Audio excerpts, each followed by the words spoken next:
Penunggu-nunggu kaum muslimin sidang jamaah maghrib yang dimuliakan Allah Subhanahu wa ta'ala.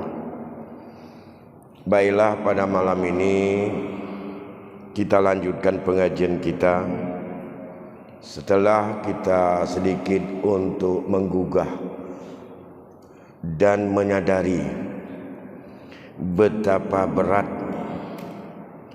dalam rangka kita hidupan ini untuk menjaga diri daripada hal-hal yang haram, agar harta yang kita makan itu halal, yang kita pakai halal, yang kita simpan halal, yang kita sumbang halal, yang kita bersedekah halal. Itu butuh perjuangan berat, itu butuh sabar yang sangat tinggi. Andai kata kita tidak kuat di dalam hati dan tidak ada sedikit pun sifat qanaah, tentu saja kita tidak mampu untuk menghadapi dengan bermacam dorongan yang ada, dengan bermacam pola hidup mewah yang dibayangkan oleh nafsu.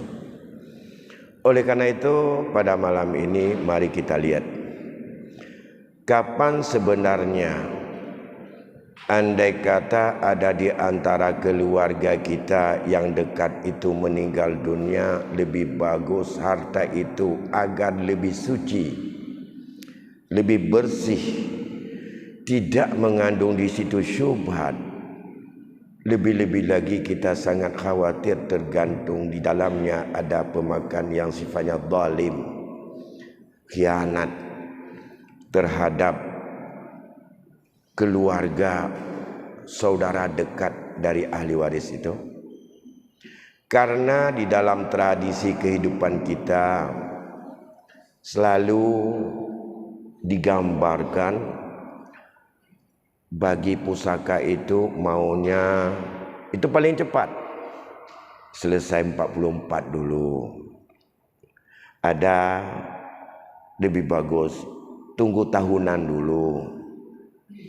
Ada lebih panjang lagi, maunya biarlah anak-anak kawin dulu semua. Ada juga yang kadang-kadang biar anak lepas sekolah dulu semua, adik-adik ini semuanya sekolah. Itulah yang sering dengan berbagai daripada gambaran akal yang seolah-olah seperti berfikir demikian sangat-sangat maslahah. Tidak ada timbul sedikit image yang menimbulkan kepada potensi konflik dan apalagi membawa kepada ada saling menzalimi dan tidak suci daripada milik masing-masing yang kita makan. Kalau kita lihat di dalam hukum, di dalam syariat kita, hanya dua alasan yang perlu untuk ditunaikan. Kalau dua sebab itu sudah selesai, maka hendaklah kamu bagikan terus hak mereka masing-masing. Jangan tunggu lebih banyak lagi di antara ahli waris yang meninggal dunia, karena itu membawa kepada permasalahan yang lebih besar, syubhat yang lebih rumit, kezaliman yang tak terbendung yang akan terjadi antara saudara. Apa dua hal tersebut? Yang pertama, kalau kita di dalam ayat itu selalu didampingi, yang pertama, kapan yang harus untuk diberikan anak perempuan, kadang-kadang kondisi tertentu setengah, dalam kondisi tertentu 2/3 dari harta. Kalau bersama anak laki-laki, laki-laki dapat 2 banding anak perempuan. Kalau ada orang tua, dia dapat 1/6. Bila bersama anak atau cucu, bila enggak ada anak atau cucu, maka ibu dapat 1/3. Ibu dapat 1/6. Andai kata bersama dengan saudara-saudari. Kapan? Mim ba'di wasiyatin yusi biha au dain. Hanya dua. Kapan itu yang harus kamu serahkan?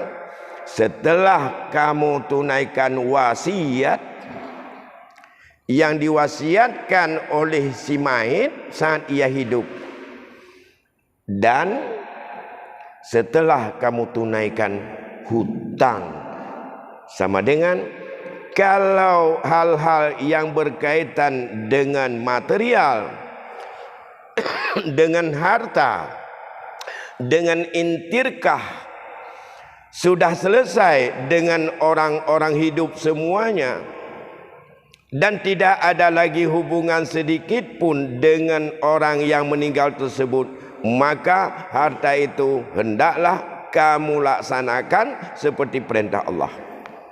Itu sebab gak ada lain. Karena kita lihat apa sih alasan.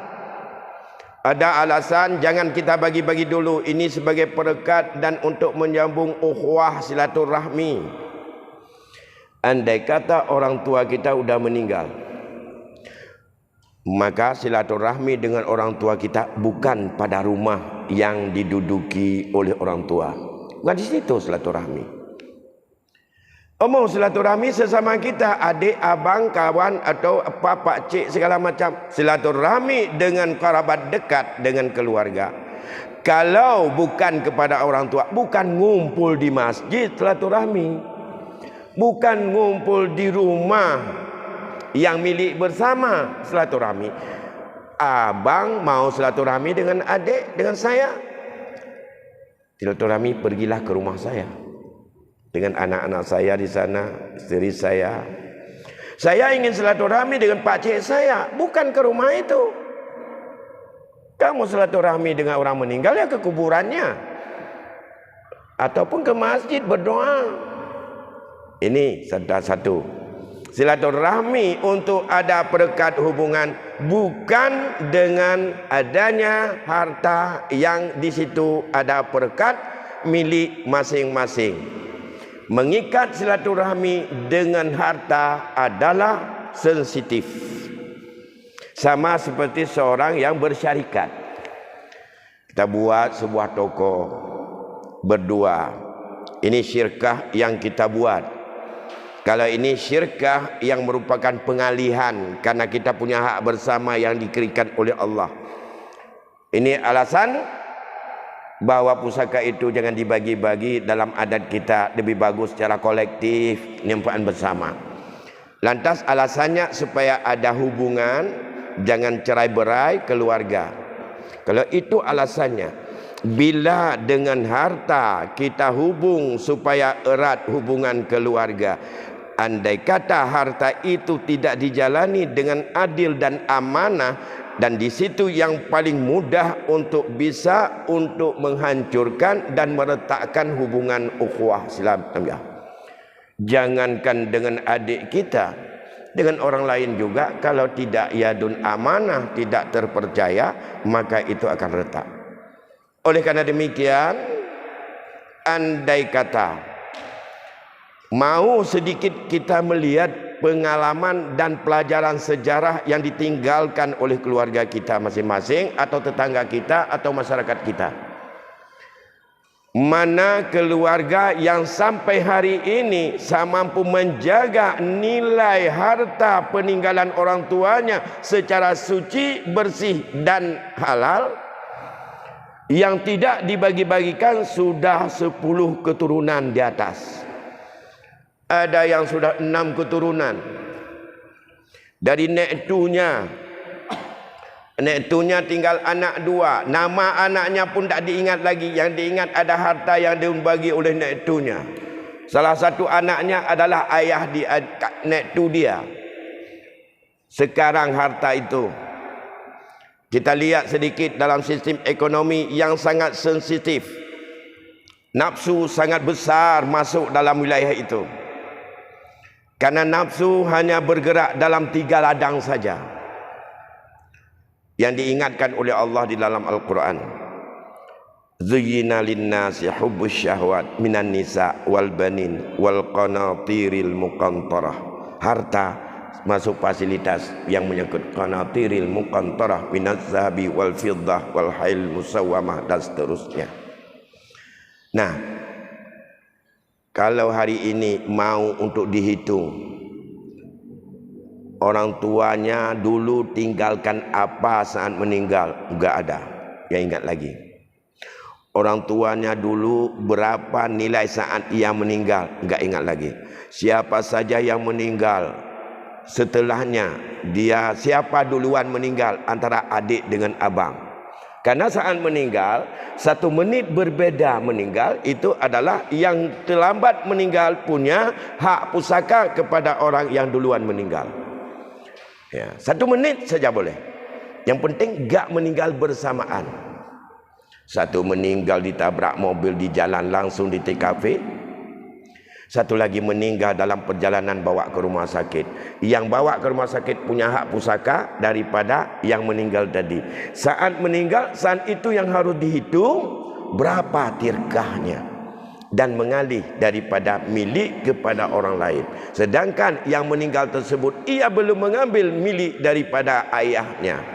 Sekarang dia meninggal beralih kepada anaknya, juga belum diambil. Terus menerus seperti itu. Maka dalam hal demikian gak bisa dijaga kesucian dan kebersihan harta. Mau minta maaf pada tingkat kedua, masalah siapa? Orang yang sudah meninggal. Karena pemilih utama yang berhak memaafkan bukan orang kedua, tapi orang yang di level pertama. Level pertama sudah habis meninggal. Di bawahnya, maka silsilah pun tak bisa lagi untuk disusun. Banyak yang problem seperti itu. Belum menyangkut perhitungan harta saat meninggal, apa saja ditinggalkan dan berapa nilainya. Mulai saat itu solusinya apa? Kalau tidak bisa untuk saling memaafkan, maka yang meninggal itu semuanya adalah sudah menzalimi kepada yang lain. Kapan minta maaf? Karena yang berhak minta maaf yang sudah meninggal itu. Tapi kita tidak sempat minta maaf, harta masih di atas, sama siapa sekarang kita pakai harta itu dan milik siapa? Ini problem. Oleh karena demikian ada 2 hal. Yang pertama, min ba'di wasiyatin. Yang wajib diselesaikan wasiat. Apa itu wasiat? Wasiat adalah merupakan amalan terkebaikan yang dilakukan oleh seseorang saat hidup untuk bisa diberikan kepada orang lain jalan kebaikan setelah ia meninggal dunia. Dan itu akan kembali pahalanya untuk dia. Oleh karena demikian dalam mazhab kita, hukum wasiat itu ada 5. Ada wasiat yang wajib. Wasiat itu wajib untuk kita laksanakan, bukan dilaksanakan wasiat, mewasiatkannya wajib. Yang pertama, andai kata di tangan kita ada titipan orang. Yang titipan orang itu tak semua anggota keluarga tahu. Apakah saat sakit atau saat sehat, yang kita tidak tahu kapan meninggal, wajib kita berwasiat kepada siapa saja untuk melaksanakan bahawa milik si fulan ada titipan sama saya sekian, atau disebut dengan harta wadiah. Itu 1. Yang wajib untuk tawasiat. Yang kedua, andai kata ada hutang yang tidak diketahui oleh keluarga, tidak zahir dan tidak ma'ruf diketahui, wajib kita wasiatkan. Kalau aku meninggal dunia nanti kamu bayar, kalau belum sempat aku bayar, ada hutang saya di fulan sama si fulan dengan jumlah sekian. Itu wajib. Kalau dalam keluarga dia tidak tahu bahawa kita ada juga kewajiban membayar zakat, itu hutang dengan Allah, wajib juga kita wasiatkan. Jangan yang kita wasiatkanlah yang bukan yang wajib-wajib. Yang meninggal lun tu nyo kibancara nyo kame jenazah lun kapu kudih wajah telatan dorongan kubu asing kili saja. Tak perlu itu. Tidak terlaksana untuk demikian. Karena untuk biaya yang panjang. Apalagi enggak cukup dengan biayanya. Yutmayat pemenuh penakan yutan nomror ke dia warap betul dengan kubu Nabi mitaji Itu bagaimana dilaksanakan? Tak mungkin. Tapi yang wajib diwasiatkan sesuatu itu wajib. Satu. Yang kedua, ada yang hukumnya haram diwasiatkan. Haram tawasiat. Di antaranya kita berwasiatkan menyomate-mate lonyo kajuk ke harta lon sekian kepada tokoh yang mau untuk dia menjadi preman di kampung ini. Orang yang suka membuat kegaduhan. Kemudian dia diketahui bahawa di kampung ini ada seorang agen judi menyomate lon kajuk tak kejih yang sekian terperleh. Haram jo. Haram yang pertama tawasiat laginya haram. Dengan tawasiat demikian bukan pahala yang dapat, dosa. Dengan dan andai kata nanti harta itu di tangan dia akan habis digunakan kepada perbuatan fasid.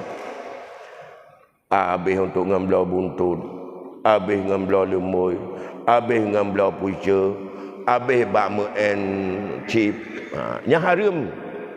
Menyata tu pun nyan 20 perjam buaji nyan kenan haram tawasiat untuk dayujuk harta gaji.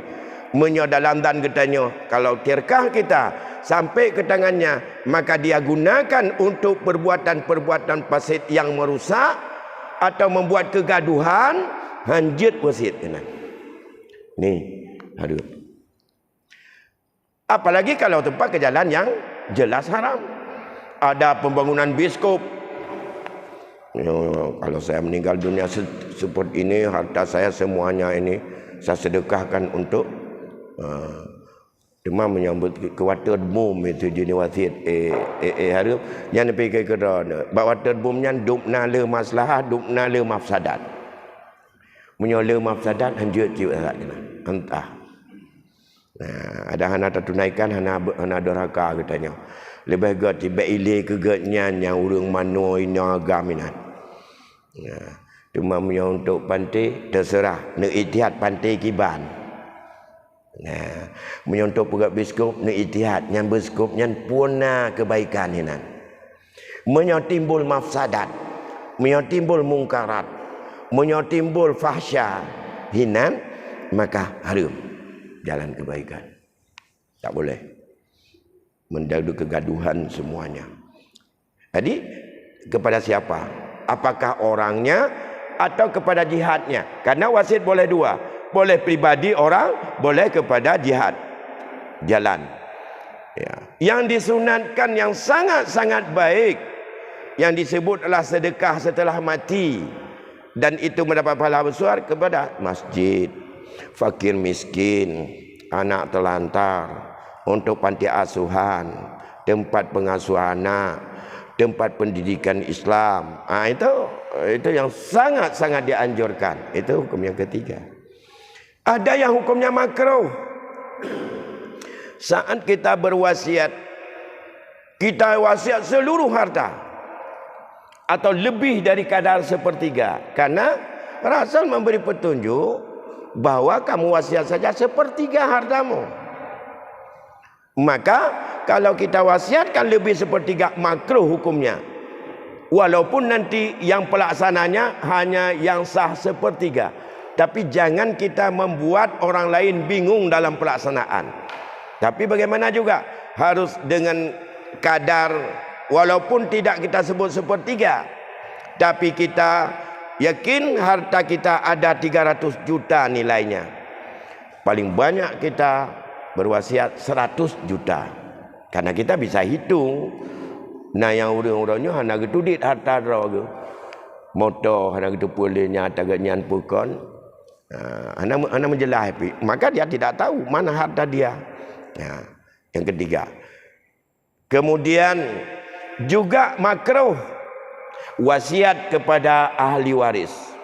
Walaupun menentukan nanti sahnya adalah dengan persetujuan setelah meninggal dunia orang yang berwasiat. Hanafahlah kan? Hanafahlah.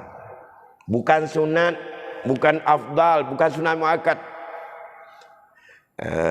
Ini pada ahli waris itu tidak sah kecuali nanti persetujuan ahli waris yang lain semuanya yang mutlak tasarruf. yang udah balik berakal baru sah, walaupun di bawah sepertiga, tidak mesti yang lebih sepertiga. Maka wasiat kepada ahli waris, apakah tidak melebihi sepertiga atau kurang dari sepertiga, itu adalah makruh hukumnya. Walaupun sahnya nanti setelah kita meninggal, untuk ahli waris sah sangat tergantung kepada persetujuan ahli waris yang lain. Apakah mereka itu semuanya sudah mutlak tasarruf untuk mengiyakan dan untuk mengijazahkan atau membolehkannya terhadap wasiat tersebut. Itu makruh. Yang selanjutnya adalah wasiat-wasiat yang mubah, dengan jalan-jalan yang mubah yang tidak untuk bentuk kebajikan. Ini 5 hukumnya. Segala sesuatu yang baik, maka di sini akan terjadi, jangan kita merepotkan, berbeda pemahaman mazhab dalam konteks sesuatu akan berbeda hukum, maka berbeda juga cara pandang terhadap sisi tempat yang diwasiatkan. Misalnya kita berwasiat, ini tanah saya, kalau saya meninggal dunia nanti berikanlah kepada orang yang mengaji atau orang yang baca Quran di atas kuburku. Gewasiat diganyan untuk orang yang tim baca Quran atau kubur. Itu sah. Baik. Karena mengapa? Dalam mazhab Syafi'i, apabila memenuhi 3 syarat dalam wasiat untuk qiraatul Quran fi maqbarihi, pada kubur orang meninggal itu sah. Mengapa? Apabila memenuhi. Yang pertama, dia membaca langsung di samping kubur tersebut, walaupun tidak niat kepada ahli kubur. Ayat yang dia baca, pahala bacaan itu sampai kepada jenazah yang ada di dalam kubur yang ada di depannya. Atau diberikan juga kepada orang yang membaca Quran bukan di sisi kubur, tapi dia membaca Quran di masjid, dengan syarat dia meniatkan dan mendoakan dan menghadiahkan pahala baca Quran kepada almarhum yang meninggal dunia itu. Itu juga sampai dalam pemankan, sampai pahala itu. Maka kalau sampai pahala itu ada manfaat kepada si mayit, maka itu sah.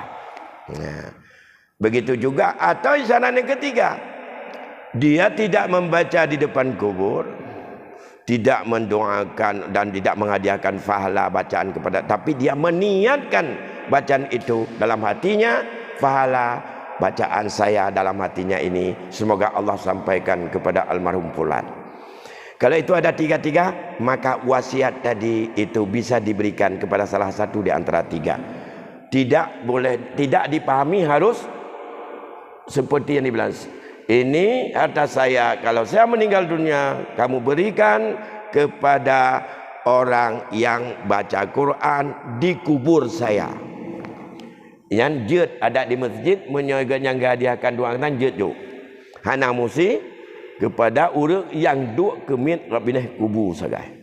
Nah, tapi yang lebih bagus itu kalau yang duduk di pinggir kubur tanpa niat untuk dia, pahala bacaan yang untuk dia. Begitu juga wasiat kepada haji. Sah. Yang wajib dilaksanakan, namun kadarnya tidak boleh lebih daripada 1/3. Kalau lebih 1/3 harus minta persetujuan ahli waris. Apakah haji wajib ataupun haji sunat? Dia sudah haji 2 kali, 3 kali. Sebelum meninggal ia berwasiat, nanti kalau aku meninggal dunia tolong kamu lakukan haji untuk saya. Namun pendapat yang kuat untuk wasiat haji dilakukan, ini bukan masalah hutang dulu, itu hutang lain lagi. Kalau sudah diwasiat, ini menjalankan wasiat, bukan kena hutang. Hutang haji itu kan termasuk juga hutang dengan Allah. Kalau dia sudah wajib tapi belum pernah dilakukan, bukan wajib sunat. Ini yang sifatnya bisa haji sunat atau tidak, tapi sudah diwasiatkan. Kalau sudah diwasiatkan, Pendapat yang kuat, yang dihitung kewajiban haji adalah mulai dari mikat sampai dengan selesai haji. Mikatnya adalah mikat makani. Kalau mikat makani artinya tempat niat haji, maka itu adalah bagi orang Arab itu di rumahnya mikat haji. Bagi kita yang berangkat dari sini, kalau pas masuk untuk haji, bisa di Alam-Lam, bisa di Bir Ali kalau ke sana dulu. Kalau jamaah kita misalnya sudah beberapa hari tinggal di Makkah, karena lebih dari 3 hari tinggal di sana, kita bukan lagi musafir namanya kita mukim. Kalau kita mukim, mikat kita seperti mukyab orang mukim di tanah haram, yaitu di tempat tinggal kita, itu di maktab. Di situ mikatnya. Berarti yang wajib untuk dibayar, berapa orang mau untuk diongkosin atau diupahkan untuk melaksanakan ibadah haji mulai daripada mikat sampai selesai dengan tahlul sani, berapa? Nah, itu yang dibayar. Bukan membayar satu tiket dari tanah air sampai 40 hari ke sana. Nah, kalau diwasiatkan dengan satu tiket haji diberikan kepada seseorang, bukan disuruh badal haji dia, tapi disuruh untuk kalau saya meninggal dunia, tolong kamu badal haji saya satu yang dilakukan mulai dari tanah air sewanya sampai selesai selama 40 hari. Dapat tiket. Ya, kalau satu tiket itu dengan catatan total daripada nilai habis untuk upah itu apakah melebihi 1/3 dari total harta dia setelah potong hutang dan tajis. Kalau enggak cukup, maka harus untuk dilaksanakan berapa yang cukup dari mikat sana. Begitu juga dengan wasiat-wasiat yang lain dengan segala jalan kebaikan. Tapi yang sebaik-baik wasiat dan paling mulia besar sekali pahala, wasiatkanlah untuk fakir miskin atau untuk masjid. Kalau dikatakan aku wasiat ini adalah untuk masjid, beda dengan ucapan ini adalah ala masjid atau lil masjid. Kalau ala masjid itu adalah wakaf. Ya, wakaf satu masjid terus dia tu. Kalau masjid itu juga adalah merupakan pemberian dia berapa saja juga wakaf ke masjid. Tapi kalau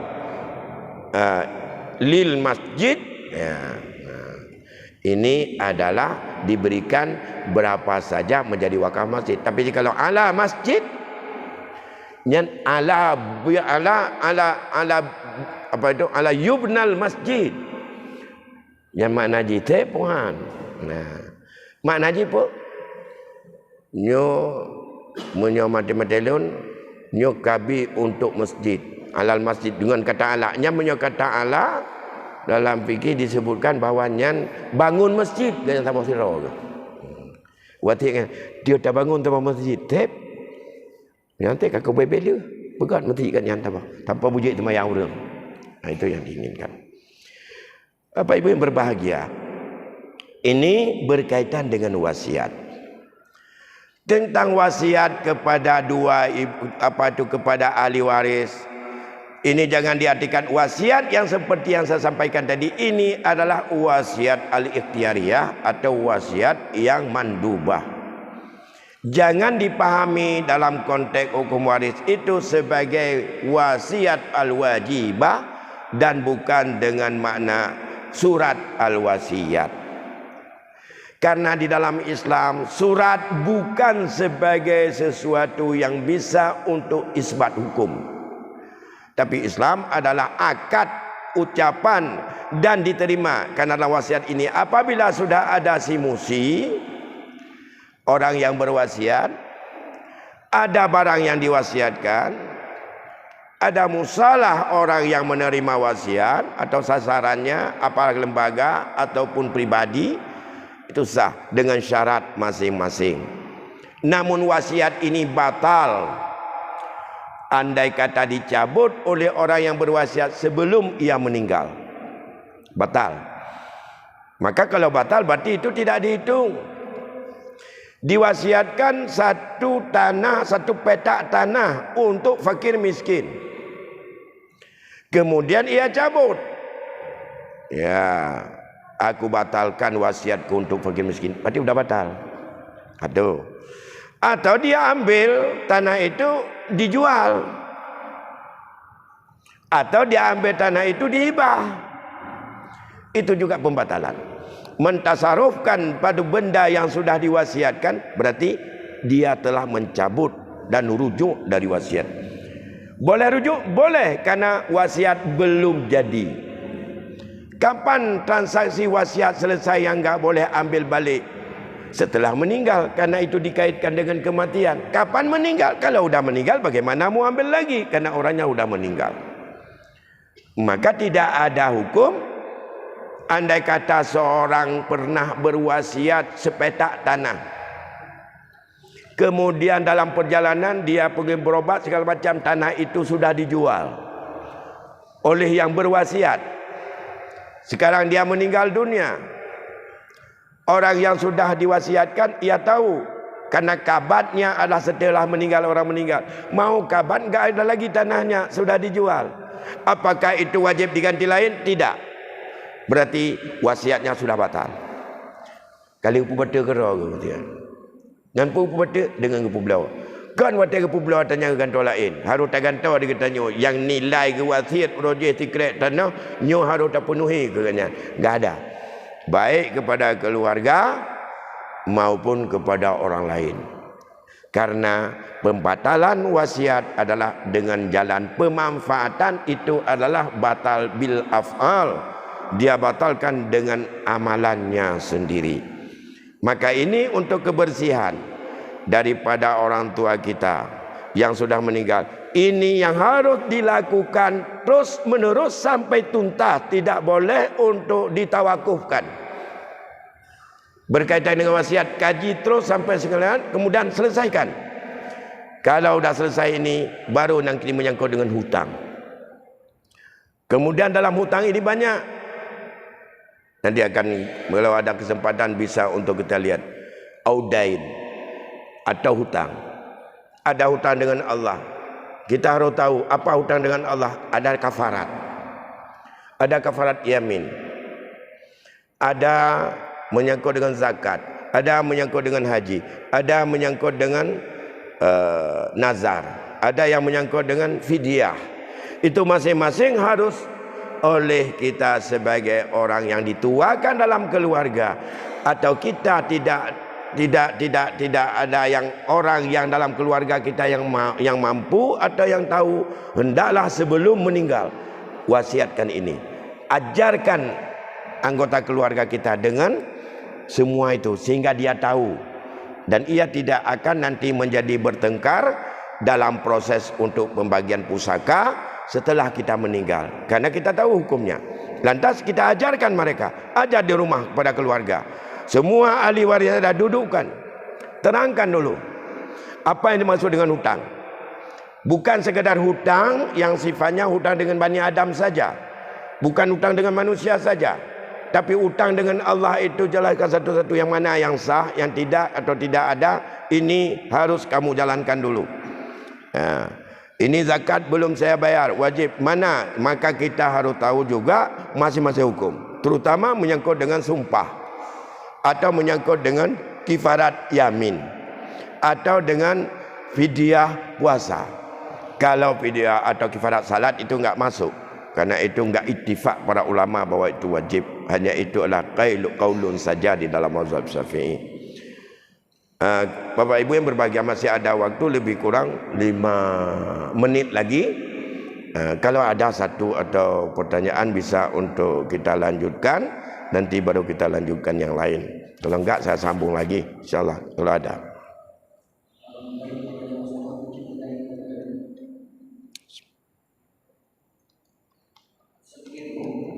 Ya. Salam.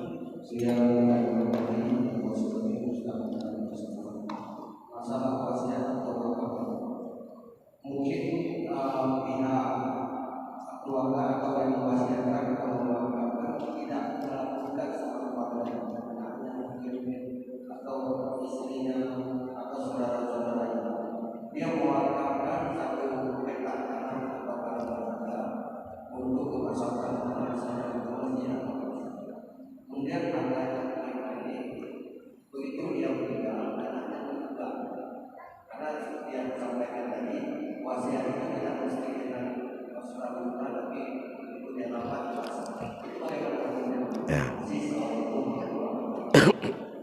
Terima kasih. Ada banyak sekarang ahli waris yang congok alias sarakah, tak sayang kepada almarhum orang tuanya, digandrungkan oleh iblis, bermacam mencari hilah dan dalih agar harta itu milik dia.